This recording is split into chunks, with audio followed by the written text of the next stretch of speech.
Berriro hemen Bizkai irratian, irakurrieran saioan, euskal literaturaz irratietan egiten dan saio bakarra. Gaurkoan, mailan daukagu hemen Antonio Casado Darrotza, zuzenean irakurrieran saioan. Bezapean bigarren liburu ekarri dau. Bigarrena, olerkigintzaren arloan, behintzat eta euskeraz, beste batzuk ere badira eta behar bada ez dakit berba egingo dugun horretaz, baina agurtu daigun egilea Antonio Casado Darrotza. Antonio, kaixo. Kaixo, dorta. Poesiazkoak ez diranak be egin dozuz, gazteleraz, eta eskuartean hartu dut bakar bat interesgarria eritzita, eta aitagarria dala deritzo dana, gainera, gero berba egingo dugu honetaz. La desobediencia civil a partir de Turo, gakoa argitaletzean. Ez dakit, lanbidez irakaslea zara ikusten da, baina filosofiaren arlokoa edo? Bai, hala da, ikasketak Donostian egin nituen, eta gero tesia bukatu ondoren, eta tesia hain zuzen ere Toro edo Zoro hori buruzkoa izan zen, Islandiara joan nintzen ikerkuntza jarraitzea. Hori da, eta Donostian diardozu, esan dozun moduan, zure testu askotan, ugaritan dago Donostia. Bai, egun Donostian nabil lanean, eta bertan jaioa naiz. Hala ere, Donostiako periferian bizi naizen arren. Zure lehenengo liburua olerkiaren arloan esku eskerraz da, eta antze dinozu Donostia, baina errenteria. Errenteria da hori? Bai, 30 urte bete artean bizi izan nintzen, eta nortasunak irian edo paperetan klinikako helbidea jartzen da, baina giputxi askok Donostian jaioak izanik ere bizi gara errenterian, Hernanin edo Zurbilen, periferian. Bai, ezagutu holan interneten bide zure izena eta holan, eta parkatu algo doztazu, baina hola da, berbada irakurle askorentzat be, Antonio Casado Darrotza izan leike PSOEaren heteronimo berri bat.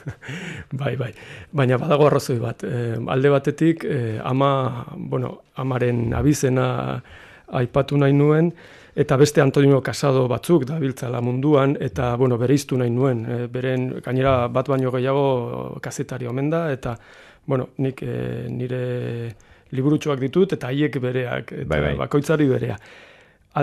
Bestalde, Portugaldekiko harremana sakona da, eta nahiko luso zalea naiz, bestalde. Bai. Horregatik, beraz izena benetakoa da, Antonio Casado Darrotza da.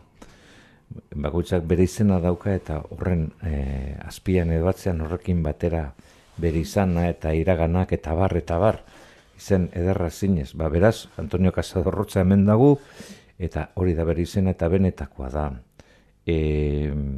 Esku eskerraz liburua egin zenduan lehenago, ezta? Eta horretan edo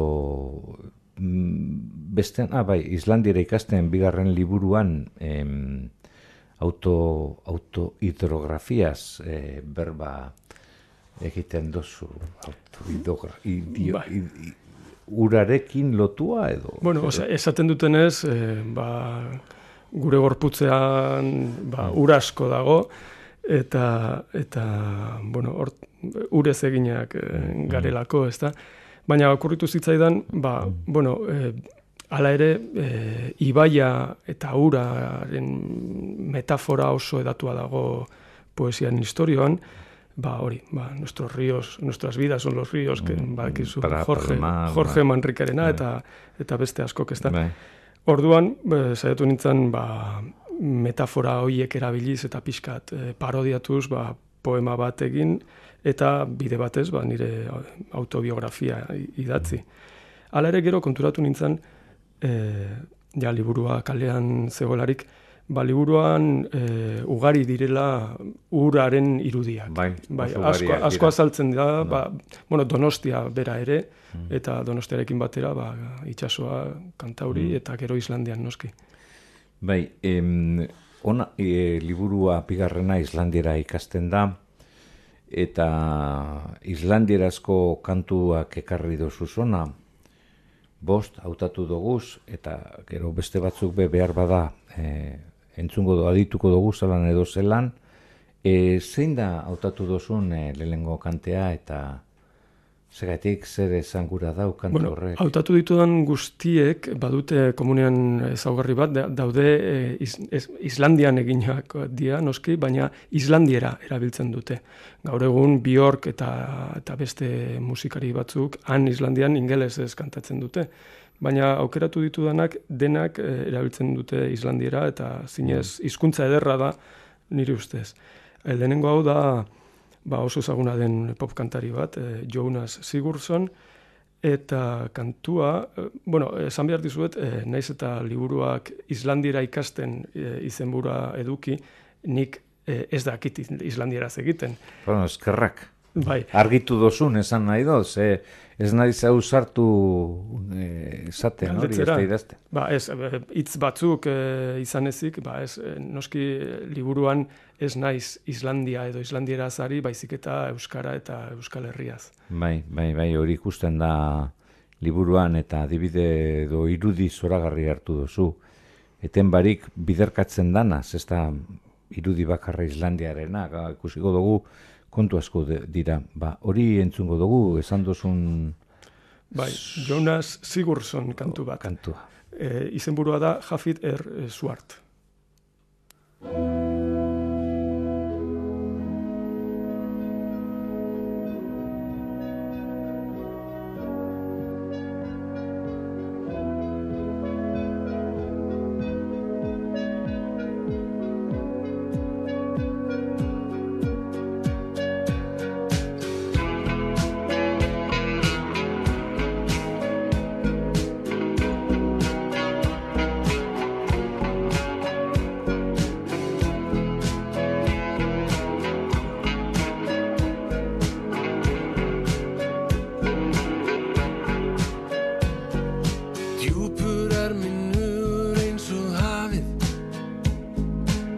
Samt aldrei hugsað mig til þín. Sátum föst í sama hugarfari sem byrði okkur sín ástin mín. Oft mér birtist mynd á leið að landi, að lífi mín og hug ég deildi með þér. Veruleikinn meiri reyndist vandi og vaninn setti reglurnar mér.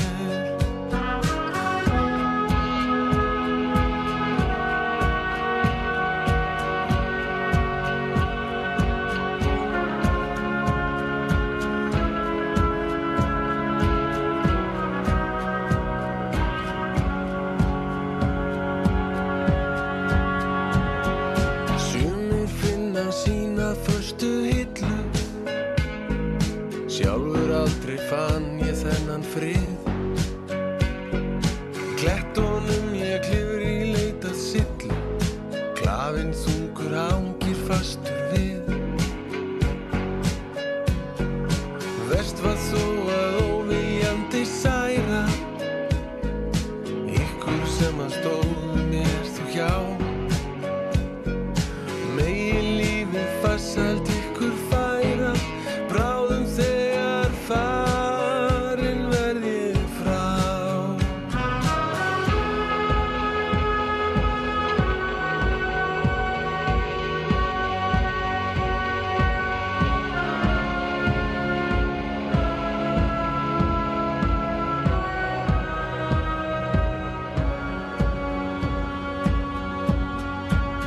Nú held ég út, nú held ég út,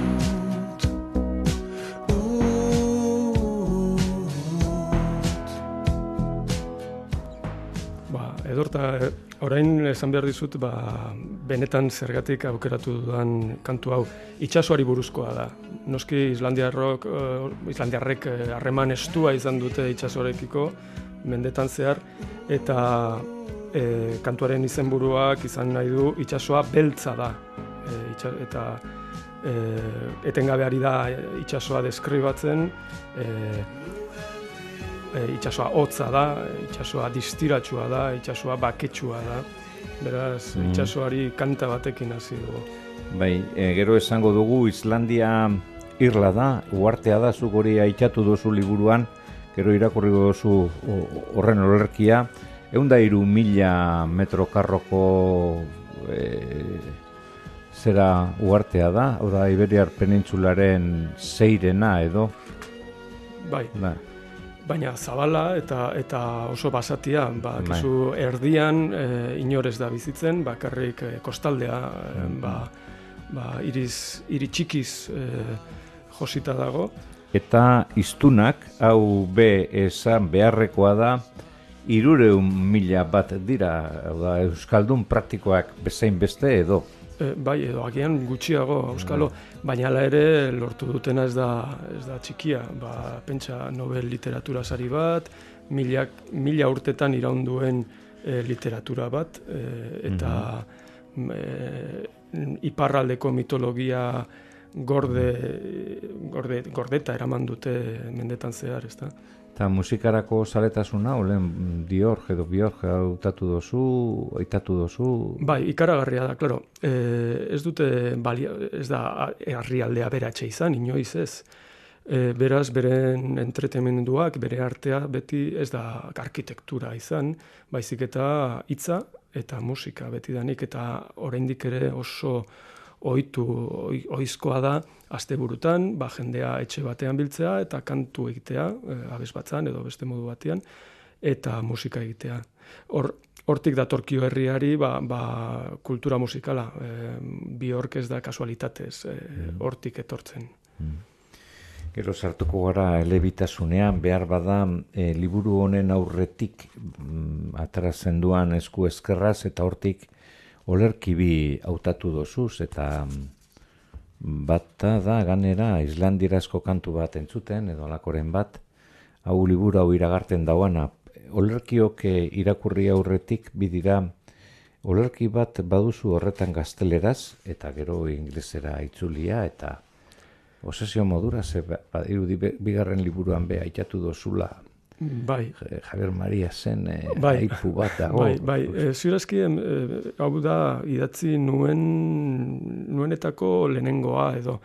Eta, beti hizkuntzak niretzat importanteak izan dira, portugesa ikasi nuen txikitatik, eta gero euskera noski. Eta, baina gogoratzen naiz oso ongi, hori, apologia dela aurresku edo aurreskuari apologia edo gorazarrea idatzi nuenian Madriletik nentorren lan kontuak direla eta gauez eta Javier Mariasen novela bat hautatu nuen bidaia arintzeko, Fiebre y lanza delakoa uste dut, eta han aurkitu nuen aipu hori, nun esaten den munduko dantzarik ridikuloena, Greziako zirtakiz gain Euskal Herriko aurreskua dela. Eta, ni ez naiz inoiz dantzari izan, baina nolabait erreakzio moduko bat sentitu nuen eta idatzi nuen poema hura. Bai, hori ez dugu irakurriko baina jakiteko hizkuntzekiko zaletasun hori baduzula. Lehengoa, lehengoa hautatu dozuna, liburu horretatik zu etena izeneko olerkia da. Bi izan dira, zer esan gura deu? Liburutik bi salbatzen dozu zala? Ala nahiago dozula, gurago dozula oraingoaz berbagin? Ez, egia da beti kutxunak zuen poemen artean daudela, eta agian bi hauek, oraindik ere denboraren froga gainditu dute. Batez ere, honako hau zuetena niretzat bihurtu da nolabait talisman bat. Oso gustuko dut oraindik ere.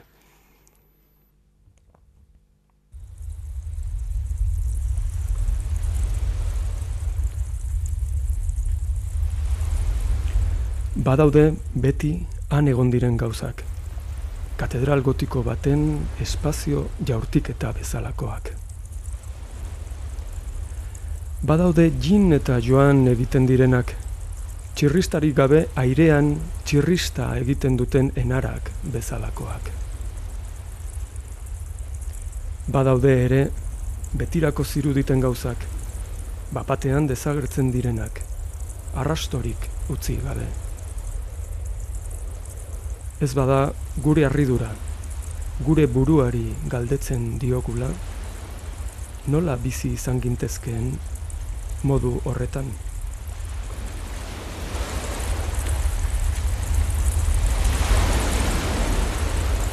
Barriro be, itsasoa aitzen dugu Islandiakoa, lehen off the record mikrofonotik kanpo esan duzun moduan.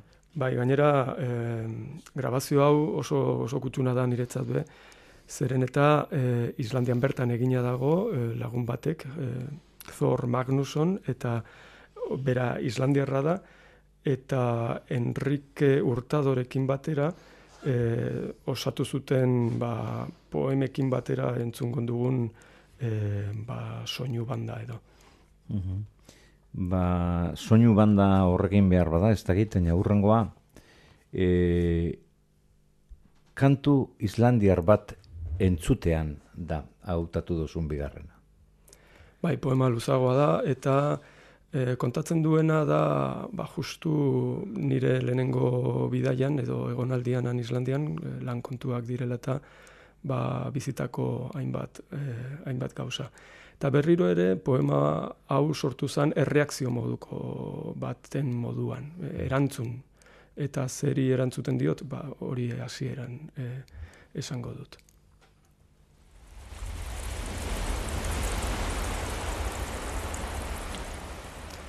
Aspaldi entzundako ergelkeria batek dio, sentimenduak ezin direla deklaratu, ama hizkuntzaz ez badira. Ez dakit zergatik hain malonkoniatxu jarri nauen musikak, 20 minutuz, odei arrosa horri begira nagoela. Agian, Islandiako konstituzioak ez duelako agintzen Islandiarra hizkuntza ofiziala denik. Baina bapatean gogoratu naiz, Islandiar hizkuntza ikasteko desioa sortu zitzaidan unearekin.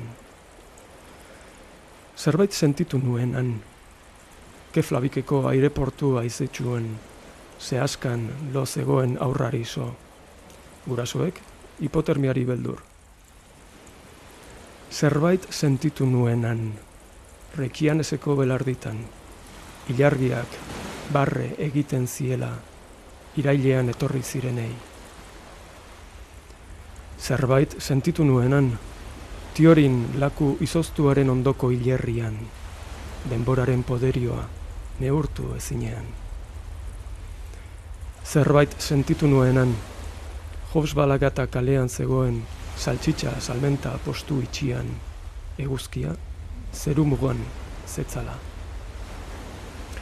Zerbait sentitu nuenan, Besturbair igerileku lurrintxuan, urberotan, hegazkinei begira. Zerbait sentitu nuen han. Reykjavik osoari arrain usaina zeriola, eta ni euskal aditzak ikasten ari nintzela. Orain, hau idatz diezazudan nire Islandia, gure hizkuntza baita, arrotza bezain ederra.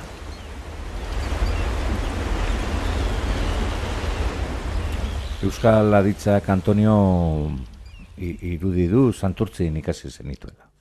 Bai, baina online Islandian negoela, justu deliberatu nuen euskara serio ikastea, eta bertan negoenez izen eman nuen online ikasturte batean, ikastaro batean, 2000 urtean zan, eta orain gauza asko daude online ikasteko, garai hartan ezain beste, baina Santurtzi horretan izan zen aitzindaria. Eta, estimatuta diet, bai. Bai, gurutzak eta ikaragarria, gero beste olerki bat daukazu, aurora borealis eta ez dakit, ezagutu dituzu hango gau zuriak eta egun beltza. Bai, izan ere, bueno, ezagutzen ez dudana da justu kontrakoa, uda boreala. Bai, beti han lanian eta opor garaia hemen ematen genuen. Baina bai, ikusita ditut noski. Harridura hori dago, mundu honen barruan mundu asko dira, baina imaginatzen dut arai batea, ez gogoa ematen du, zuen da. Bai, bueno, egia da, Islandia toki berezia dela, eta batzuetan, eta paisaia batzuk batez ere, ez diruditela mundu honetakoak. Islandierazko beste pop kantu bat entzungo dugu, hau ez da naturaren grabaketa, eta gurago genduke, zuk azaltzea, Antonio, zein dan? Bai, hau da gazte xamar talde bat, 5 gazte osatuta, Mamut izenekoa, eta askoz bortitzagoa da, haren musika, eta kantu honen izenburua da Salt, gatza, eta estribilloak dioena da hori, botaidazu gatza, baina nire gainean, nire gorputzaren gainean. Makaila hori egiten bakarrizko, ez dakigu, entzun gatza.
Islandiera ikasten ez dakigu, baina Islandiako musika entzuten gagoz, pop musika, Antonio Casado Darrotzaren eskutik, hemen Bizkai Irratian dakizuen legez, irakurriera saio hau, hemen gagoz, Bizkaiko Foru Aldundiaren laguntzaz egiten dugu, Euskal Idazleen elkartearen eskutik.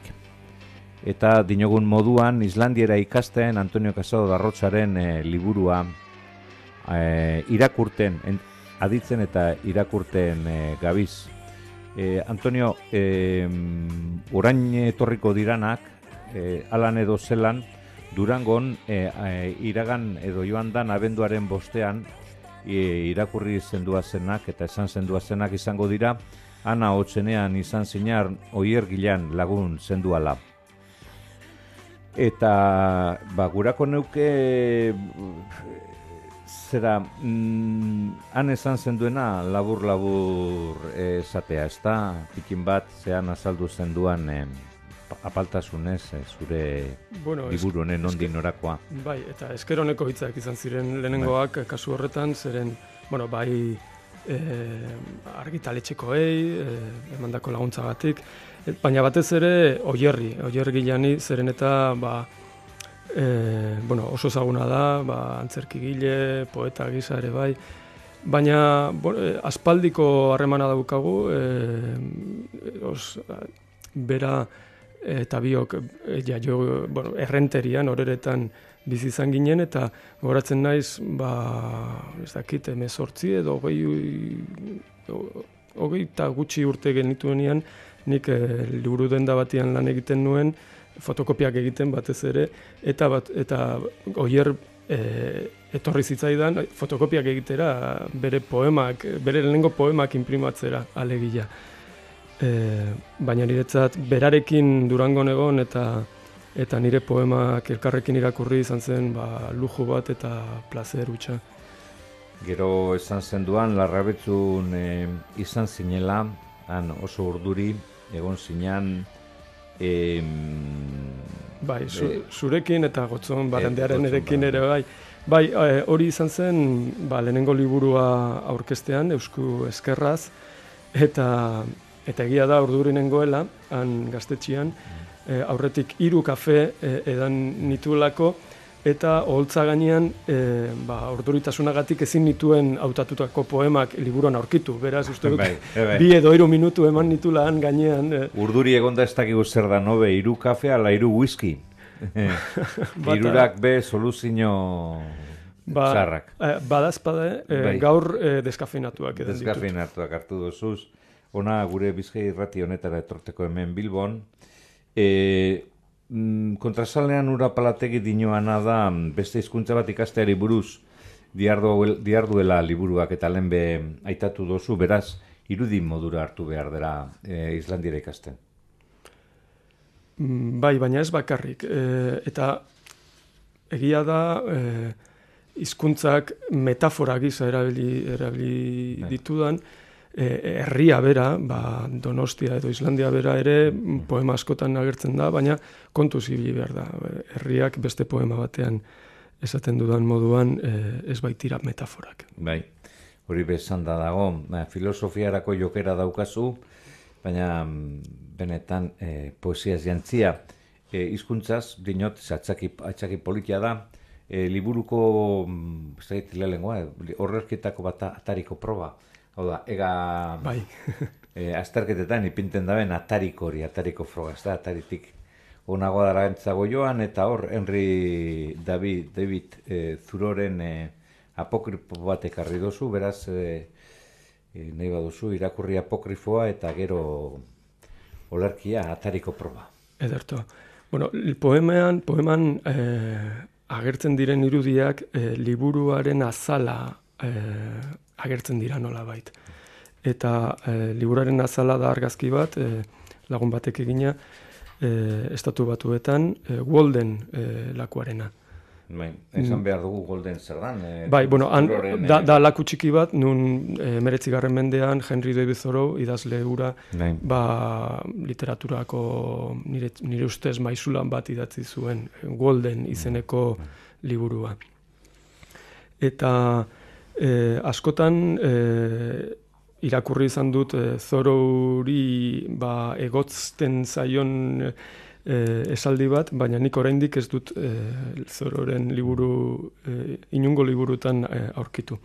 Honela dio aipuak. Lagun batzuk arrantzan ematen dute bizitza osoa. Arrainen bila ez dabiltzala jakin barik.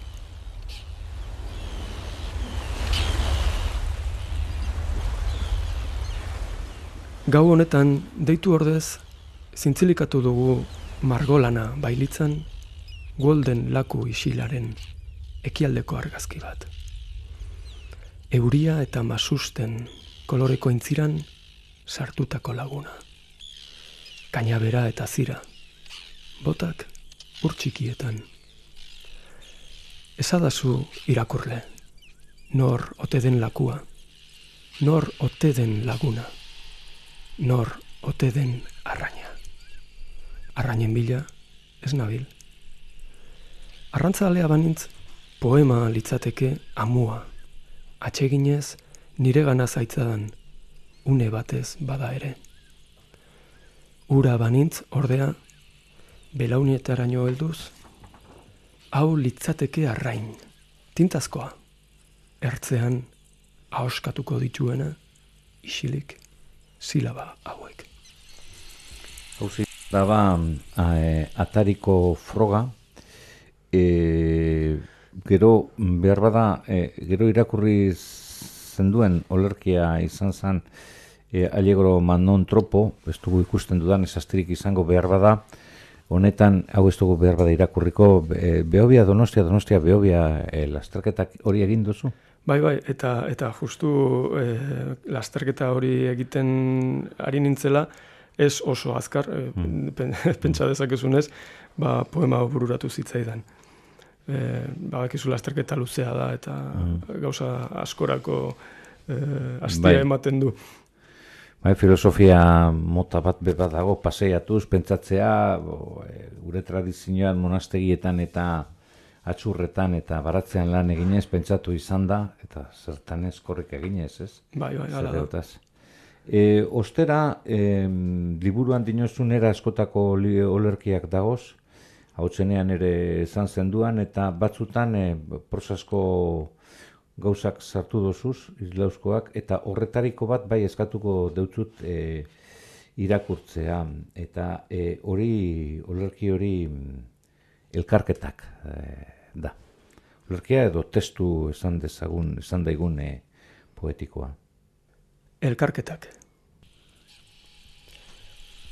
Errenterian, horeretan, badago Pekin izeneko erreka. Filipenetako uhartedian, badago Hernani izeneko herria. Pekinekoak dira hango jatetxe txinatarraren jabeak. Euskara ikasten duten aurrak bizi dira egun Erroman. Akureirin, zirkulo polar artikotik gertu, italiar batek islandiarrez hitz egiten du. Nora eta James, Joystarren semealabak, Triesten jaio ziren, George eta Lucia. Hil aurretik, Samuel Becketek, Komantir nola esan izenburuko poema bat izkiriatu zuen. Hori esan zidan Orioko ikasle batek, nirekin Erasmusturik. Gaur egun Orioko baratze batian, Europako bandera jarri dute, autopistako zubitik ikusgai, Donostiarako erreian. Kontxako bidegorrian, badago Bisbadenetik etorritako txirringa estatiko bat. Donostian, baina Errenterian, jaio nintzen ni. Bidaia desente egin ditut, nun eta Sorterrian.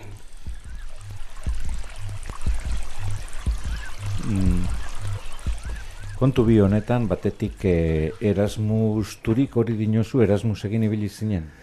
Bai, lagun hori islandiarra da, eta justu Donostian ezagutu nuen, bera Erasmus ikasle moduan etorrita zelako. Eta bestea, ikusten da, hemen, eta beste olerki batzutan mundu ikuskeraz, daukasun ikuskerea eta eleaunistazunaz, paradoxaz, hainbat kontutaz, ez da gure esaten dana orain multikulturalitatea eta honelakoak, zeleku daukate zuretzat hizkuntzek edo? Bueno, denon bizitzan hizkuntza ugari daude, uste dut elebakartasuna da anomalia bat munduan eta historioan, eta nik aberastasun moduan ulertzen dut. Gainera horrek ematen dit plazera, eta nik bakarrik islandiera naiz eta islandiera ez ulertu, entzutarekin hutsa gozatzen dut. Beraz, badaukat hizkuntzarekiko grina edo pasioa. Hori olerki honetan, gata edo ez dakit zelan esan behar dugun olerkian dago, zemen 3 hizkuntza erabili dozuz. Bai, nik ere ez dakit nola esaten den, gaza edo gata, baina berez forma finko bat da, otoitz moduko bat da, tradizio budistan dagoena, eta budistek konpromiso bat adierazteko erabiltzen dutena. Nik erabili dut forma tradizional hori, baina 3 hizkuntzak nahastuta. Eta horregatik poema bakarra da, baina 4 ahapalditan banatuta, eta badakit agian uste dut hobetu ulertzen dela orrialdean, baina nahi baduzu irakurriko duzut. Bai, nahi baduzu irakurri zati bat eta nik beste bat. Edo nik neuko tartetxo bat txiki bat egingo isilune txiki bat egingo dut ahapaldin artean, zen ahapaldiz aldapaldi esan nahia osatuko da. Seme alaben musu lokartuaren aurrean, me comprometo con las 10.000 cosas, to stay on the sober side of poetry, eta etxea hitz hutsez defendituko dudala. When I see my child's sleepy face, amaika izakiekin zin egiten dut, de la poesía en la sobriedad, and defend our home with bare words. Ante el rostro soñoliento de mi hija, I vow with all beings, poesías ez naizela ordituko, a defender a palabra limpia nuestra casa. Seme alaben musu lokartuaren aurrean, me comprometo con las 10.000 cosas, to stay on the sober side of poetry, eta etxea hitz hutsez defendituko dudala. Bai, laugarren hizkuntza bat badago, a defender a palabra limpia nuestra casa. Bai. Portuguesa sartu duz. Bai, bueno, agian nahi gabe, baina posten naiz. Ez dakit, errata ez ote dan. Hauze da ba, hizkuntzen gorazarrez egin duzun otoitza, budisten tradizioko agata, eta ba, Islandiako pop tradizioko edo pop berriko beste kantu bat aituko dugu. Bai, ala da, kantuak izena du Esia, eta Esia da, hau oso kantu motza da, Esia da justu Reykjaviken aurrean, hiriburuaren aurrean dagoen menditxo bat, dago itxasertzean, baina ala ere 1000 metro ditu altueran, eta oso ederra. Eta, bueno, ala dio kantua. Bueno, gainera kantuak hitzak bereziak dira, zen Halldór Laxness idazlearenak dira, eta bera da Islandian dagoen literatura Nobel sari bakarra. Eta hau oso berezia da Islandiako kulturan. Kantu hau sortu dute gaztetxo batzuek, agian 20 urtekoak. Hala ere, ezagutzen eta erabiltzen dute beren tradizio literatura guztia. Sagatatik, azken novelaraino. Eta horrek, nire ustez, aberastasun ikaragarria ematen dio kulturari. Esia.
Skóa sinn þótt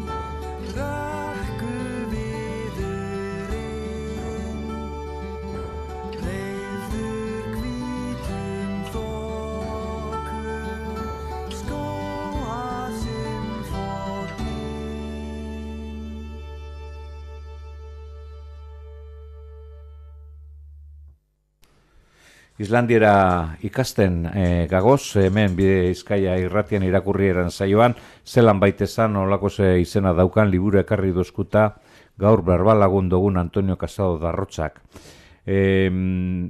Bada Antonio liburu honetan zeuk idatzi nahiko alako lerki edo zera balada luzea, oinarrian gu Euskaldunok gaituena, Islandiako historian. Kontau aldozu lehengo eta behin, orain dala gitzi ganera Deia egunkariaren azken orrialdean agertu zan, okerrezpanago historia hau, historiako atal hau. Zeren justu aurten 400 urte betetzen dira hau gertatu zenetik, eta momentu honetan, garai justu hori ospatzeko Islandian antolatu dute Euskaldunek eta Islandiarrek kongresu moduko bat, honetaz hitz egiteko eta gauzak argitzeko, ze kontua da iluna eta bortitz xamarra.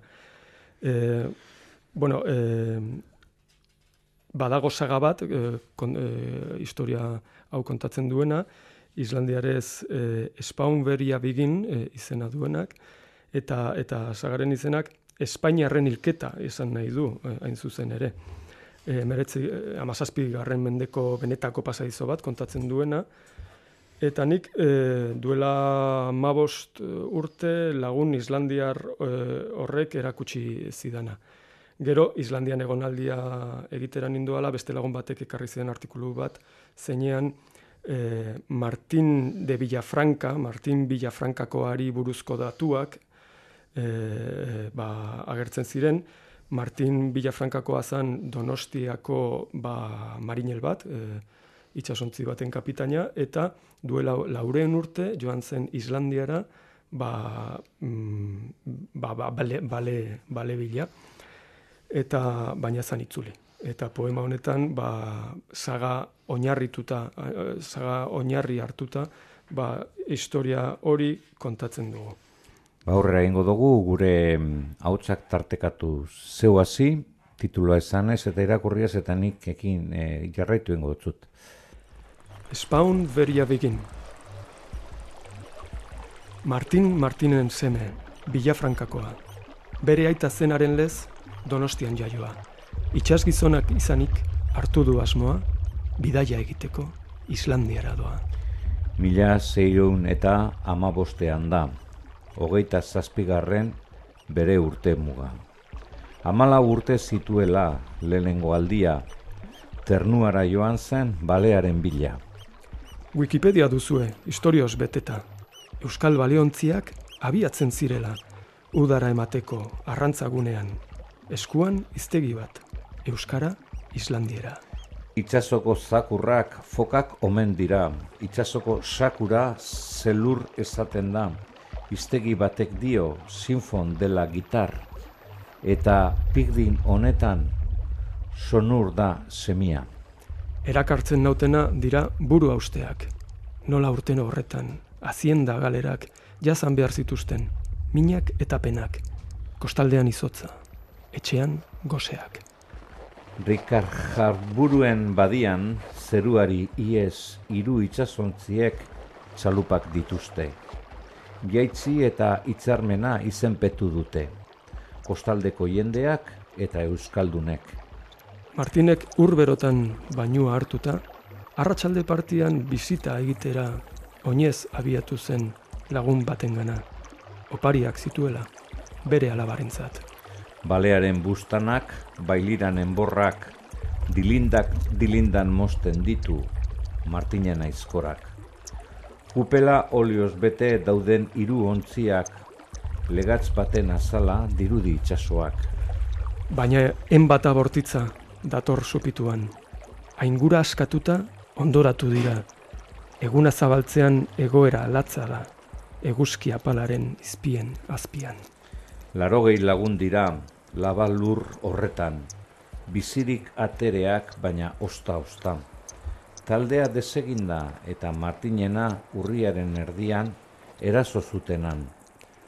Aidiei eta Sandeirin herrisken artean, Martinek errukia eskatzen dienean, morroi batek hiltzera doakionian, jauzi egin ostean sartu da uretan.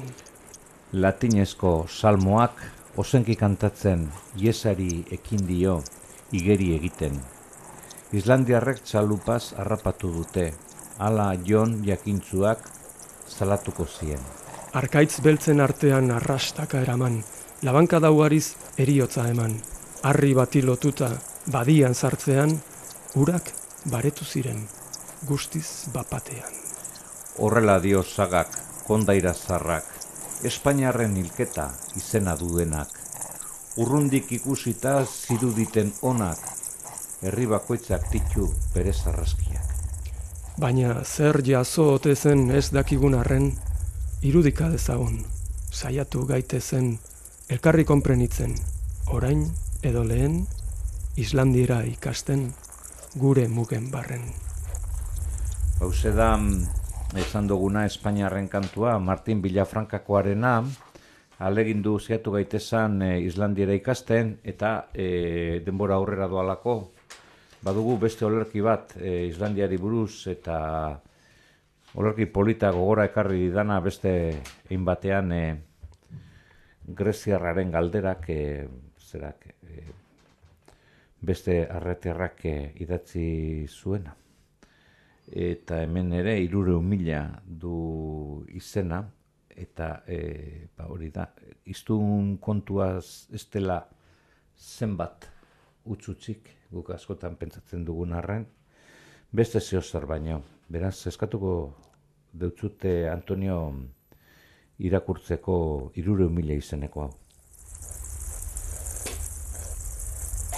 300.000 hiztun nahikoak dira, hizkuntza batek bizirik irauteko. Eta hizkuntza esaten dudanean, mundua esan nahi dut, 300.000 hiztun hoientzat eta bat gehiago. Hizkuntzarik ez da erabilen hori, ere, hizkuntzen bidez egindako munduan bizi baita. Hiztunak behar dira, gehi literatura Nobel sari bat, gehi Björkmenstaziodur The Icelandic Literature Fund. Bai, Björkmenstaziodur batekin, bai ene lagunok 300.000 hiztun nahikoak dira. Mundu osoan itzulia izateko. Atlantikoaren erdian bazaude. Atlantikoaren erdian ez dagoen hizkuntzaren bizitza, ez da horren simplea. Bai, esan duguna, 300.000, Igor Estankonak, antzeko esan dudan moduan, beste olerki bat, greziarraren galdera, hau da bera Grezian dago, eta han, Euskaldunei buruz ez dakite zer, eta greziarrak galdetu dio zenbat zarete, eta esaten du, 1,5 milioi, ez, 1,5 milioi, zenbat zarete Euskaldunak, hau da Euskal hiztunak ez. Eta bueno, gu beti gabiltzan eskontu horrekin, entzun da izan dugu baita ere, 300.000 direla, eta horrekin lan ikaragarria egin dutela, ez da?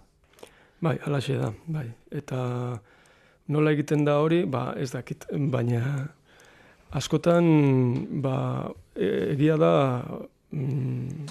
ez naiz oso aditua izan, baina ez naiz soziologoa, ez naiz antropologoa, baina beren buruaren jabe sentitzen dira eta bere buruarengan ikaragarrizko konfiantza dute. Oso jende ausarta da. Bueno, bikingoak dira azken finean. Bikingoak, hori ikusi genduenean garan parkatu deian azken horri aldean, irudiak bikingoak ziren modu utopikoan. Lehen aitatu dugu eta maitzen goaz orengoan bai, aitatu dugu aurora borealiz edertasun hori eta olerki hori badago, laburragoa da, bestea baino aurora borealiz hau eta bai, eta honegaz... egokia deritzot, zeren azken finean da justu bidaiaren amaieran idatzi nuen poema eta agur esateko modu egokia. Bai.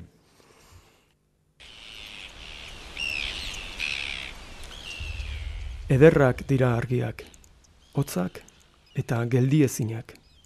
Dragoiak edo marrazoak nola.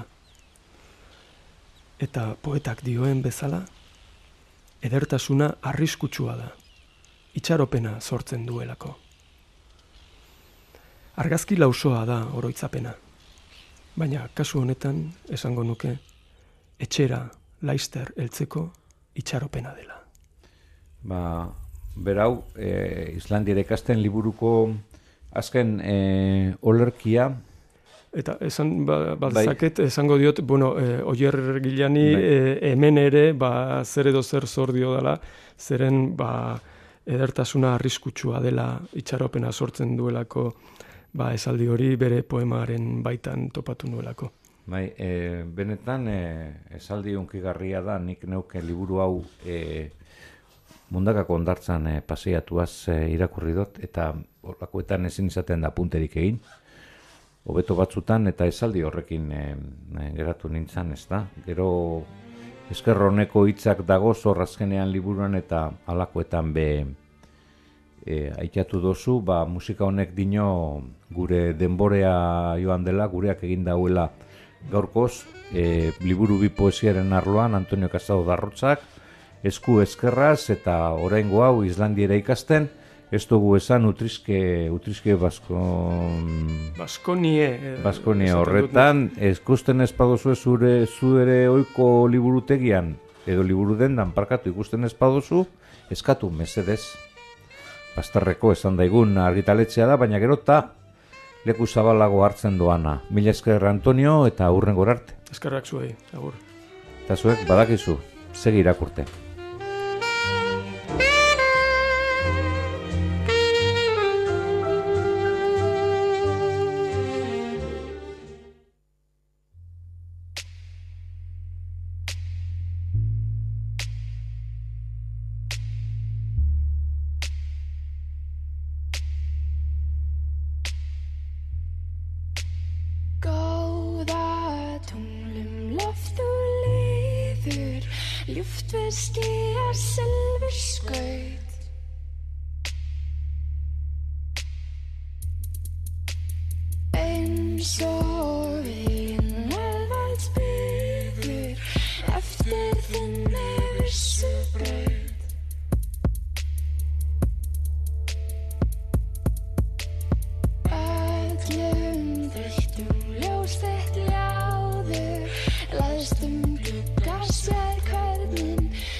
Hátíð með hjörtun fjáðu góða tunglum loft og lífur ljúft við skýra suður skaut